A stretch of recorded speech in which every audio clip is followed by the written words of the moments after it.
Pasemos a El Salvador, porque Bukele no sigue o intensifica, ¿no?, su mano dura. Nuestro amigo Nayib Bukele vuelve a ser noticia internacional. ¿Por qué? Porque anunció ayer que movilizó a 7.000 militares y 1.000 policías para acercar una zona rural en uno de los departamentos, uno de los estados de El Salvador, que se llama Cabañas.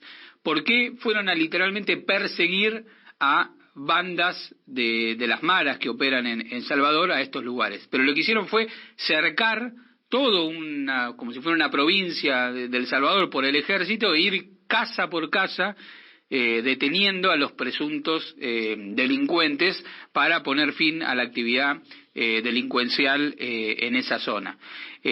Básicamente, a través de la cuenta de Twitter, Bukele lo que dijo fue que el objetivo era detener a estos pandilleros que están refugiados en esos campos de concentración. Desde que El Salvador declaró el estado de emergencia en marzo de 2022, hay más de 70.000 presuntos pandilleros arrestados y detenidos. Esto genera un problema en términos no solamente de vigencia de los derechos humanos, sino incluso procedimental, cómo juzgar a todas estas personas y cómo demostrar su eventual culpabilidad o inocencia.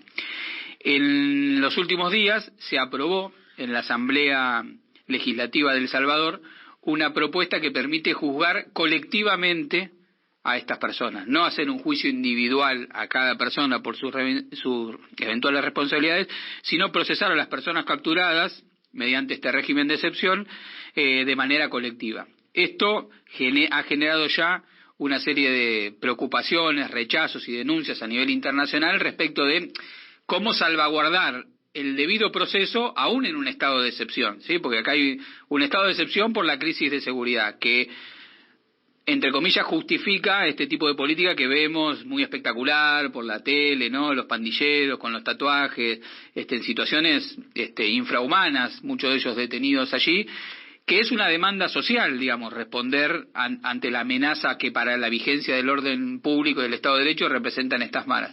Ahora, bueno, la escala del problema ha transformado la dinámica en que ahora el ejército cerca una provincia, detiene colectivamente a la persona y luego lo juzga el sistema de justicia de manera colectiva. Eso ha generado muchas críticas, no solo a nivel internacional, sino dentro del propio Salvador, y una de las figuras emergentes que critica esta situación es un representante de la Iglesia salvadoreña, el cardenal Gregorio Rosa Chávez, que ha rechazado los decretos que permiten juzgar colectivamente a estas personas y ha llamado la atención sobre la necesidad de que se respeten los derechos humanos de las personas detenidas. Estamos hablando de el procesamiento de más de 70.000 personas de manera colectiva.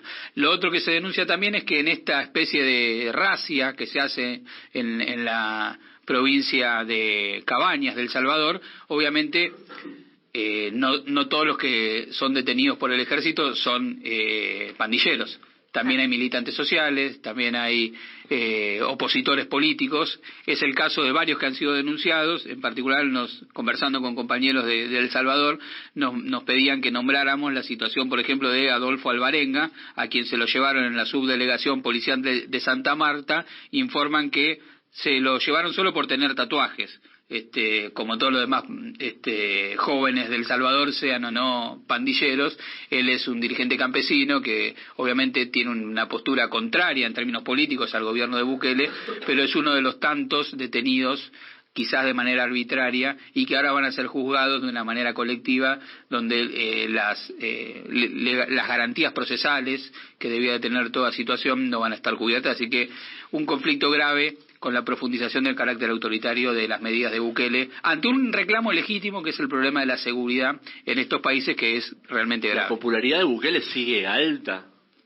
La popularidad de Bukele por ahora parece seguir alta. Hay todo un dispositivo en términos políticos, comunicacionales y de seguridad que retroalimenta la dinámica, ¿no? Cuanto más espectacular es la puesta en escena de la represión, más niveles de popularidad tiene sobre las bases sociales populares que sufren día a día el problema de la inseguridad a manos de las bandas que existen en El Salvador, que es un problema totalmente diferente a la cotidianidad a la que nosotros estamos acostumbrados. No se trata de un asalto cada tanto, no se trata de un secuestro una vez cada tanto, se trata de lugares donde el Estado de Derecho no rige, no se puede imponer la ley y vos tenés que pagarle un peaje a una mara para poder llegar al colegio. Si querés poner un negocio es una forma de Estado fallido. Y como decía Cristina Fernández de Kirchner cuando estuvo en el recibimiento de su honoris causa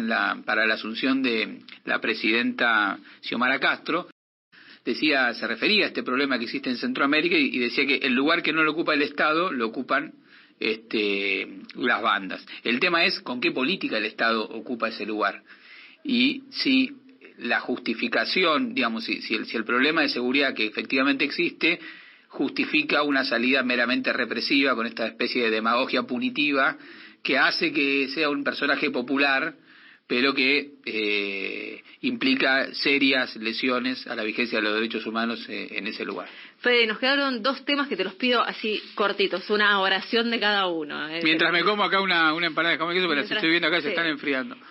Una es la reforma que se puso en vigencia ahora, ¿no? La reforma jubilatoria que se puso en vigencia en Uruguay, y otra es la situación de Trump. Bueno, te pongo el título y después lo seguimos el sábado en Diálogo Internacional. En Uruguay tenemos una agenda, un gobierno de orientación neoliberal que viene llevando adelante una serie de reformas de retracción de derechos, en este caso una reforma jubilatoria. Es el gran tema de la derecha a nivel internacional en materia de desandar derechos, la reforma jubilatoria. Lo vimos en Francia con Macron, es un tema de la agenda de la derecha en la Argentina para estas elecciones, cuando se opusieron, por ejemplo, a la moratoria jubilatoria, etcétera, y vemos en Uruguay que lograron una reforma que implica ampliar la edad jubilatoria y restringir los derechos que las personas tienen cuando se jubilen. Y en el caso de Trump, estamos en las vísperas de un proceso electoral en Estados Unidos que aparentemente va a encontrar una especie de revancha, el partido de vuelta entre Trump y Biden. El partido de ida lo ganó Biden, aunque Trump no acepta los resultados, cuestiona al VAR, ya vimos la invasión del Capitolio mediante, etcétera. Ahora Trump está postulado como precandidato a presidente por los republicanos, quiere volver al gobierno, pero sobre él se ciernen una serie de causas, algunas de tipo penal, que tienen que ver con, por un lado, esconder un conjunto de material que él tenía de carácter secreto, que literalmente se lo llevó a la casa cuando abandonó la presidencia, y otro es su complicidad con la invasión del Capitolio. Todo esto va a pesar sobre sí mismo en el marco de la campaña. La pregunta es si esto lo favorece o lo debilita. Para algunos lo favorece y es una especie de perseguido político, para otros lo debilita y lo saca de la cancha de cara a lo que van a ser unas elecciones reñidas el año que viene en Estados Unidos. Federico Montero, ¿en cuánto cuento?